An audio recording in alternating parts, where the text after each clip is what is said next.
Hi, and welcome back to the Britt Mayer Show. I am so excited about my guest today. Some of you may know him, some of you may not, but he is going to blow your mind with what he has personally seen on the border. He lives in San Diego County, is a veteran, and just recently started an amazing nonprofit called the GOAT Initiative. Welcome, Cory Gautereaux. Thank you so much for joining us. Thanks for having me. So let's just dive right into it because that's what we do. Why don't you tell people what got you interested in the crisis at our southern border and what you are seeing that we'll get into what's not being reported, but really what drew you into being so passionate about the border? So I grew up here in San Diego County, and I spent most of my life here in the county, other than when I was in the service or in college. But I'm about 6 or 7 miles from the border, and I don't know, like approximately a year and a half ago, on the neighborhood Facebook page, there was a message or a post that said there's a large group of Chinese people walking down the freeway, and this is the 8 East and 8 West, so that makes no sense. So I got in my truck and drove down the road, and there was a large group of Chinese people walking down the freeway. So that's what started everything. And then from there, uh, I saw the border patrol that day, and they were bewildered and just as confused as myself. And then after that, I started looking into it more and like, what's going on? And that led to where we are today. Yeah, and where we are today is it's not good. One of, I've given tons of stats. So any familiar listeners will be well aware that we have over 154,000 street releases in San Diego since October. So that's 1 year of street releases, over 30,000 Chinese nationals. And just to put that into perspective, our Petco Park that holds baseball and concerts is about 42,500. So that would be filling up Petco Stadium almost 4 times and then just street releasing, which is completely insane. Those are the numbers. Additionally, we have the New York Post, I think, was the one who ran the story on the 320,000 plus children who have been brought through our border who have just gone missing, under the Harris Biden administration. So those are the numbers. But I want to ground us in the stories of what you have seen. So when you go down to the border and you are walking along the borderline, what are you actually seeing that has made it so that you are compelled to be a part of this story? So there's been a massive shift. It happens quite frequently where people will come across in one area and do certain things in one area, and then the next week they'll come in a different area and do different things. So that's part of what my organization is tracking is the we're gathering intelligence on where they're coming through, how they're coming through, what they're doing with their documents. When they leave documents behind, travel documents, and we could see their travel routes. So we're tracking and mapping and analyzing how these people are coming through, and we're also trying to figure out the funding, who's funding them. Um, we see people from very poor countries that their passports because they leave. If your viewers don't know, they will leave passports and ID cards at the border. So talk about what you're holding. What is that you're holding? Because that's a lot. And where did you find those? So these were right along the border, dropped on the U.S. side, and let's see if we can see there. Oops. So it's a temporary ID card. It's actually a Mexican ID card, and they're given these when they get into Mexico. These are most likely fake. Um, we have heard reports from the Mexican National Guard that the cartel has machines. They'll just make them in the buses or vans on the way to the border and hand them out to people. Um, So from what you, because that actually I didn't know that. From what you've uncovered, they get through the Darien Gap or however they get into Mexico, right? And I think primarily we've nailed it down that it's through the Darien Gap that a lot of these people come through, and then they don't have IDs that are Mexican IDs. So they get in, and then how do they acquire these falsified Mexican IDs? So they pay for everything south of us. Well, even here now, we know has a price, right? So they save a bunch of money, or they're sponsored by companies or people here in the United States, or they're sponsored by other countries, and they'll pay the cartel for these ID cards. So what these ID cards do, it gives them. So this is a temporary. This is a visitante. So visitors, think of it like a visitor visa or temporary visa, where they can now go freely through Mexico. Okay. Someone stops them, they can go, "Hey, I've got my card," and then when they get up to the border, they drop them, because if we can prove that, well, not under this current administration, but possibly in the future, if we could prove that they traveled through other countries where they could have claimed asylum and they did not, we could deport them. Okay. So the reason would be it's ghosting their identity and making it as if they are they're ghosted. We don't know where they came from, but they have some sort of valid identity while they're in Mexico. And then when they come into California or Arizona or Texas, then it disappears. We know that specifically happening in San Diego, that they are intentionally shredding or discarding any form of identification that they have. Right. And so different people from different countries are doing it for different reasons. So we haven't got into this yet, but I'm in a bunch of different chat groups that I've got into from a cell phone that we found. Well, why don't you go there? I think that would be good. So alongside these IDs that you're picking up, you're also recovering. Yeah, basically anything that will tell us anything. Um, I don't know if you remember this picture that I posted a while ago. Our friend who's not with us anymore, Gio, found it, and Mm-hmm. it was some like long underwear, and he Mm-hmm. picked it up and he's looking at it, and there was an address sewn in on the inside of it. So we look at everything, because we will find stuff. We find broken, discarded, burnt cell phones all the time. Last weekend, I think we found 4 or 5. Now we have the ability to get into these cell phones with some of the connections and contacts that we've made through our organization. But early on, we found a cell phone, and look, at the time it was nicer than the phone that I had, and it was in perfect condition, just laying right there in the brush. Picked it up, charged it, turned it on, uh, trying to like look at the smudges to guess the password, and couldn't figure it out. I came back like an hour later, and I just did 1, 2, 3, 4, 5, 6, and it opened up. Wow. And well, the guy's entire trip from Wuhan to here, and then to San Gabriel. San Gabriel is a huge hub for Chinese people coming in to the country. Let me blend two stories together here. So let me back up just a little bit. I was talking about different people from different countries do different things when they come here. Mm-hmm. In these chats, it talks about how you should discard your passport before coming to the U.S.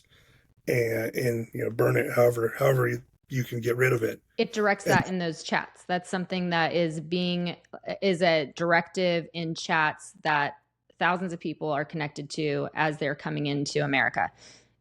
The direction is yeah, to destroy your identity. yes, in some of these chats, there's a guy that I was working with named Phil. He speaks Mandarin and reads and writes. He figured out that one of the chats is actually run by the CCP. It has about 10,000 members, 27,000 photos, thousands of files. Hmm. Uh, the files show coordinates, grid coordinates of exactly where spots in the fence, where the fence ends in San Diego County, where to get water, all kinds of stuff like Well, that. So just sit with me there for a second on that specific chat. If we have a chat that is run by the CCP, and we know China doesn't let people out of China, so that's a huge red flag. What is the purpose of sending or allowing and giving route to America from China organized by the CCP? What is behind that? I guess that would be speculation on why they're coming here. I'm sure there are people that are looking for a better life, but then it goes back to how do you get out of China? Right. It's not, you don't just walk out. You have to have some kind of permission almost to get out of China. So, so this goes back to the other point where when they drop their passport in the chats, it talks about you just go to the consulate in LA and get a new passport.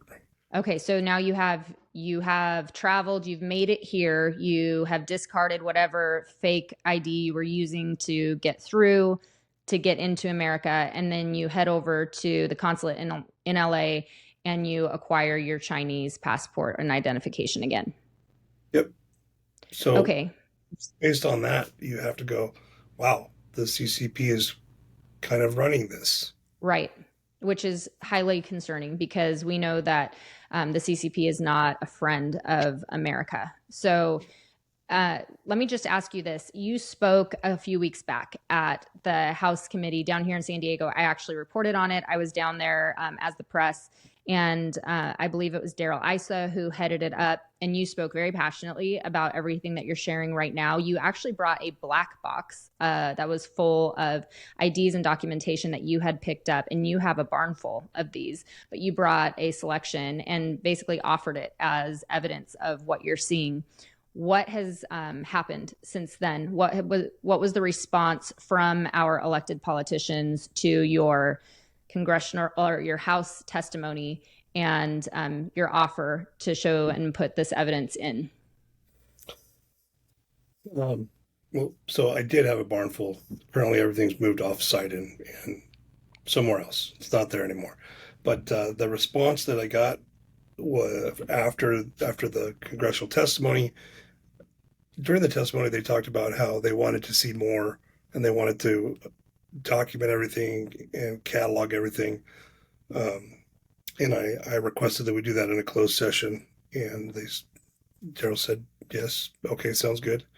And then so the response was, as many of you can imagine, crickets. Haven't heard anything. So you shared even more than you've already shared with us. You shared so much at that testimony. Legitimate national security threats, including, I have your testimony here. You talked through some of these chat chains that you guys have been able to infiltrate. I just want to read off a couple of the things from your testimony that you put out there on the table. So some of the examples of chat communication, which are a representation sample of thousands of texts. This is from your testimony. Recruit 3 spies and train as undercover agents. The Mexican army escorts you across the border. I want revenge on society. I want to drive my car into someone. Where is the better place to crash? I want to hit students. I plan to hit the elementary school students near the school. Long live Xi Jinping. Long live the Communist Party. The accident killed 5 or 6 elementary school students, leaving their parents devastated. This is what I planned. Buy a black gun. Don't be deceived by freedom and democracy. If this spreads to the United States, it will shock the whole country. How much does the Communist Party give you? If they give birth to a child, they will become Americans, which will help them get their citizenship. It goes on, and this was all sworn testimony. And our elected public representatives, including Daryl Issa, have weeks now been able to have that closed door session with you and have done nothing. Yeah, and just because it was done under oath, I think we've seen enough things done under oath now that that doesn't necessarily mean anything to anybody anymore. It does to me, but I also, as they say now, I have the receipts, I have the pictures, I have the chats. I don't know where everybody is. I'm screaming from the rooftops. I'm Paul Revere of East County here, and Yeah. no, nobody's listening. Yeah. Even regular people don't understand what's going on, and I don't know how else I can get this stuff out to explain to people that we are we have a long road ahead of us to try and fix this problem, and we're not going to find people who don't want to be found. Right. Talk to me about what you've seen there and I think that you even testified to this, but I can't find it right now.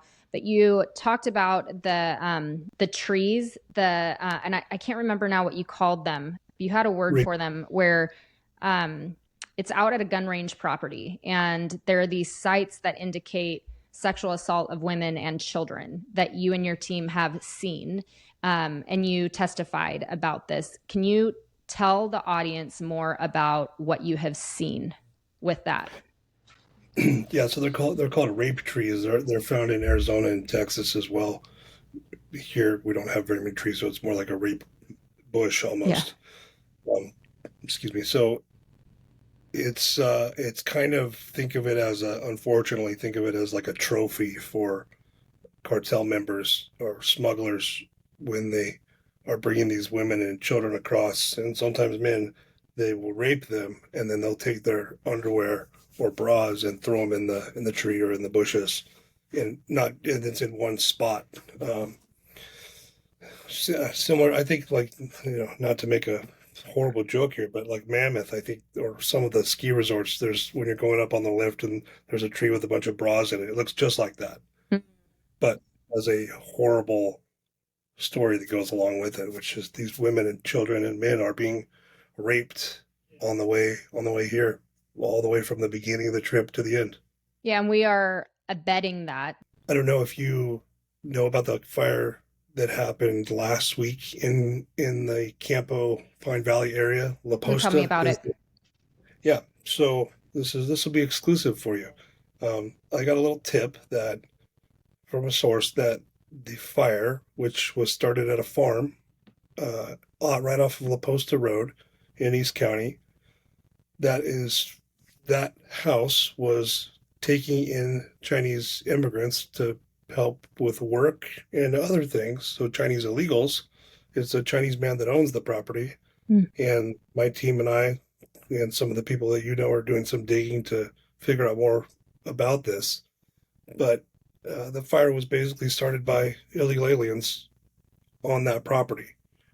They were welding in the brush, which maybe you do that in other countries, but you don't do that in East County, Right. especially October, when historically that's when the bad fires are. Right. So this goes. I mean, nobody's heard that. Nobody's heard that story. Just like the Navy SEALs kid, nobody's heard that story. Yeah, and So then the Navy SEALs kid story too.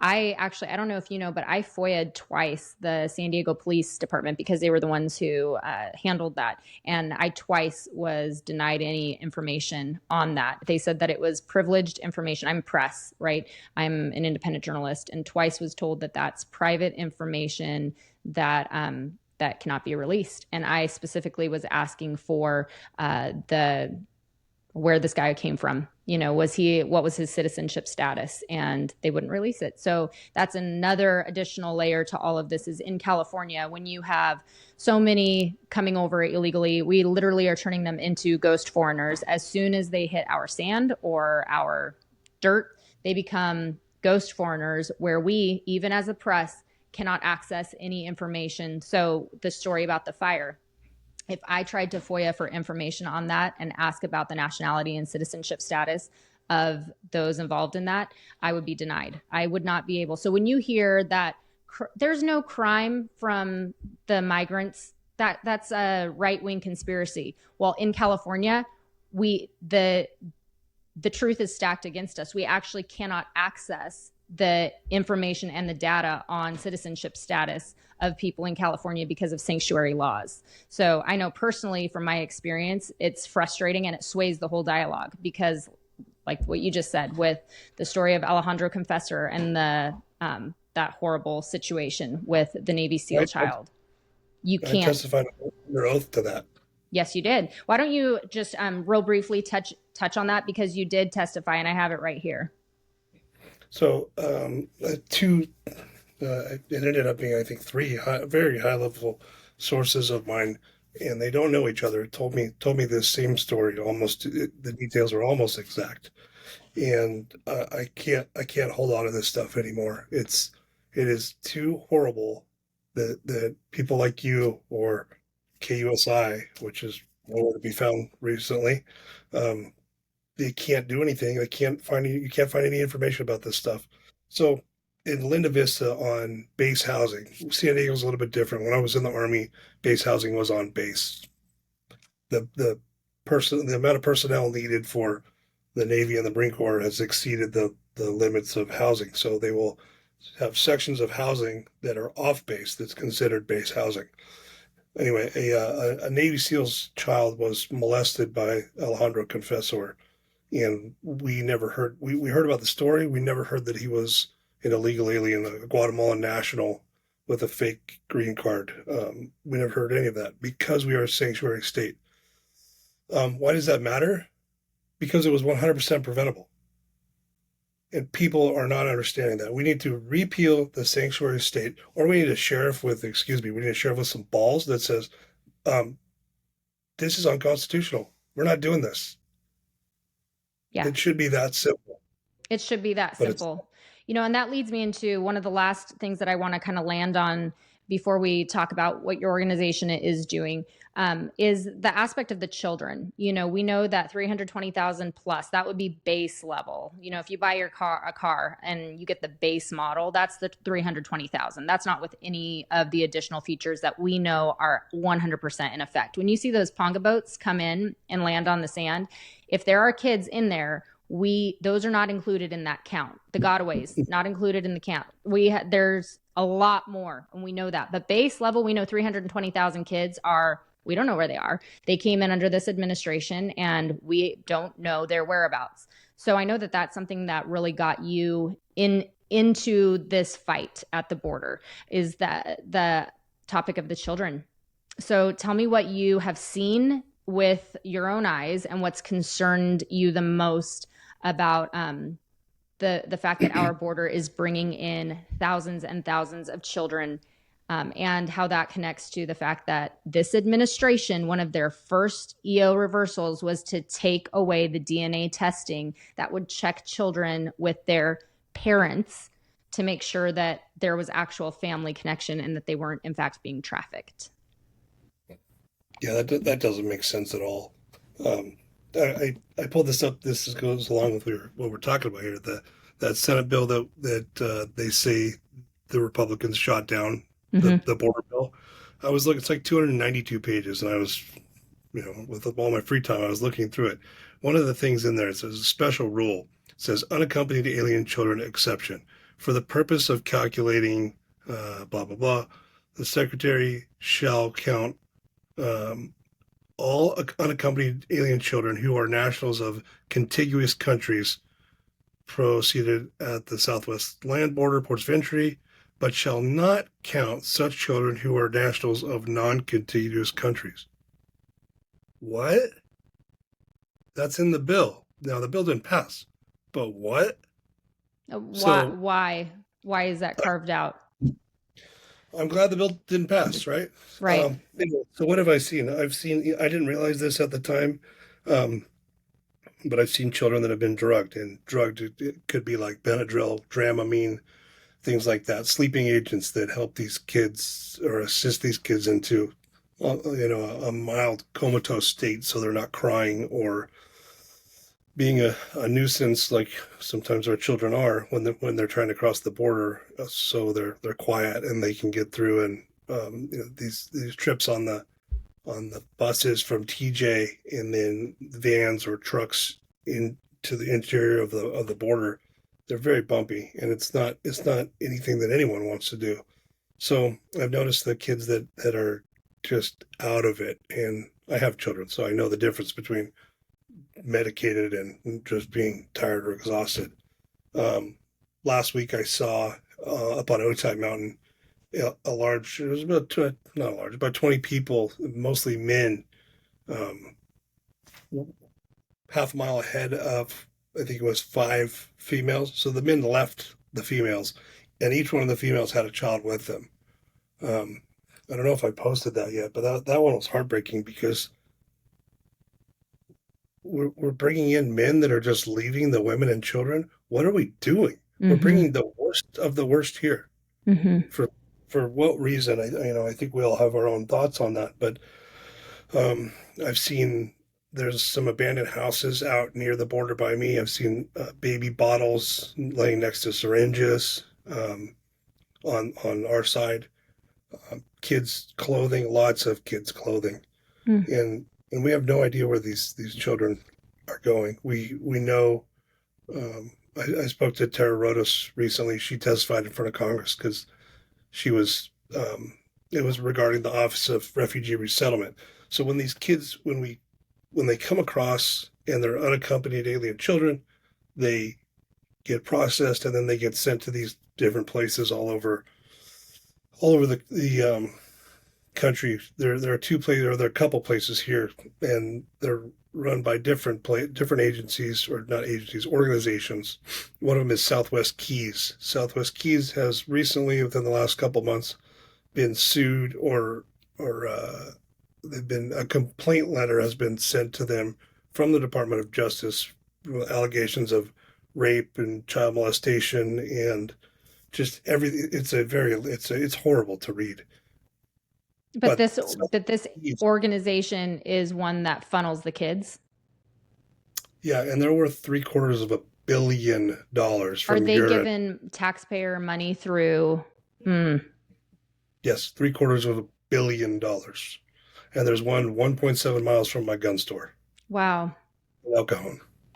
It makes me sick. That's why I wanted to have you on with us, because it's so important that we see beyond the numbers to the actual stories, and we kind of wrap the numbers in flesh so people understand uh, how serious in the border under this administration, how serious the consequences of the policies that have been implemented or taken away are. And not just for our national security, which you got into with everything that you're seeing on the chats. Um, and even not even just, the people coming over here and the rape trees and all of that. And who knows where people are going and how much they become indentured servants, to the cartel once they get here.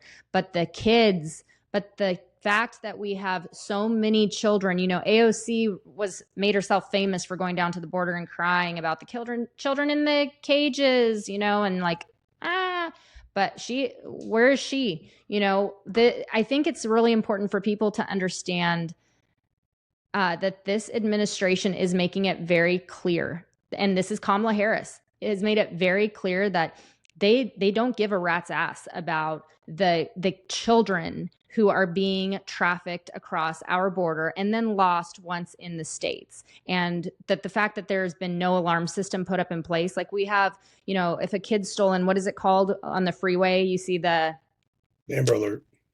Amber Alerts. But we have no system in place for figuring out where all these children are going and why they're not showing up to their court hearings. And then it's just like, well, I don't know. We don't know where they went. That is unacceptable for our country. And that should be a single standalone reason to make you vote against Kamala Harris. I don't care if you write someone in, honestly. Like, I'm voting for Trump, but I don't care who you vote for. But gosh dang it, like, vote against Kamala Harris. Vote on the principle of children and the safety, the necessity of a border that is in fact fortified and is not what we have going now, where you have over 10 million, like the estimates 10 to 20 million illegal foreigners who have become ghosts in our nation, out roaming freely. That should compel anyone with a serious mind and heart to vote against the policies of this administration, including Kamala Harris. I'm very, very passionate about that because it does affect our future and our children's future. So I'm so thankful for the work that you're doing, Cory, and that you have stepped into this fight and not just kind of pretended it away. Tell the listeners how they can follow what you're doing and what you're doing with the GOAT initiative. So you can follow what we're doing on my Instagram, the Cory Goat, or on the website, thegoatinitiative.org, or the Goat Initiative on Instagram and Twitter as well, or X. So what we're doing is we're trying to map these.